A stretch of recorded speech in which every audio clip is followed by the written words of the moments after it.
Dear student, তোমরা দেখছো বেতরারি সাফল্য একাডেমি অনলাইন ক্লাস। আজকে আমরা দশম শ্রেণীর ভূগোলের 2 এবং 3 মার্কের কিছু গুরুত্বপূর্ণ প্রশ্ন নিয়ে আলোচনা করব, যেগুলো হয়তো আসন্ন 2027 সালের ফাইনাল এবং টেস্ট পরীক্ষা আসার সম্ভাবনা রয়েছে। সেই গুরুত্বপূর্ণ মোস্ট ইম্পর্টেন্ট প্রশ্নগুলো আজকে আমরা সব বিস্তারে আলোচনা করব এই ভিডিওতে। আজকের ভিডিওটি সম্পূর্ণ দেখার অনুরোধ রইল প্রত্যেকে। আর এই চ্যানেলটিকে তোমরা ফলো করো, এই চ্যানেলটিকে সাবস্ক্রাইব করে পাশে থাকা বেল আইকনটি প্রেস করে রেখো পরের নোটিফিকেশনটি পাওয়ার জন্য।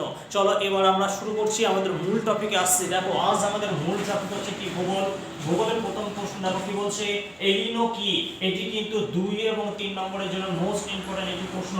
দেখো কি বলছে এলিনো কি বলছে, দক্ষিণ আমেরিকার পশ্চিম পেরু ও চিলি উপকূল বরাবর প্রশান্ত মহাসাগরের দক্ষিণ থেকে উত্তর দিক বরাবর বায়ুমণ্ডলের স্বাভাবিক অবস্থায় শীতল হাম্বুল্ট স্রোত প্রবাহিত হয়। কিন্তু কি বলছে, এই স্রোত যে প্রবাহিত হয় কিন্তু 4 এবং 7 বছর অন্তর এই অংশে শীতল স্রোতের বদলে গভীর উষ্ণ জলরাশি উত্তর থেকে দক্ষিণ দিকে প্রবাহিত হয়, ফলে বায়ুমণ্ডলের এক অস্বাভাবিক পরিস্থিতির সৃষ্টি হয়, যার প্রভাবে সমগ্র পৃথিবীতে পড়ে।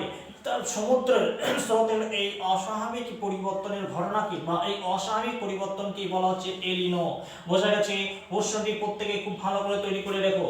দেখো পরের প্রশ্ন কি বলছে, চিনুক কি। এই প্রশ্নটাও কিন্তু মোস্ট ইম্পর্টেন্ট, এটাও কিন্তু 2 এবং 3 নম্বরে আসার সম্ভাবনা রয়েছে।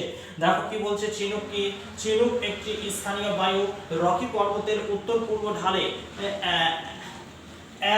অ্যাডিয়াবেটিক প্রক্রিয়ায় এই বায়ু উষ্ণ ও শুষ্ক হয়ে থাকে। রকি পর্বতের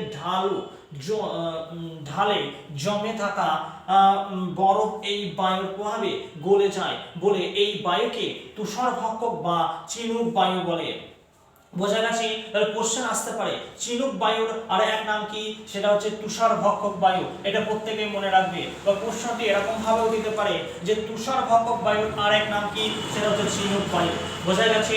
প্রত্যেকেই এটি খাতায় নোট করে রেখো এবং তৈরি করে রেখো পরীক্ষার জন্য। আজকে এই পর্যন্তই। ভিডিওটি ভালো লাগলে অবশ্যই একটি লাইক করো আর এই চ্যানেলের লিঙ্কটি বেশি বেশি তোমাদের বন্ধু বান্ধবদের মধ্যে শেয়ার করে দিও।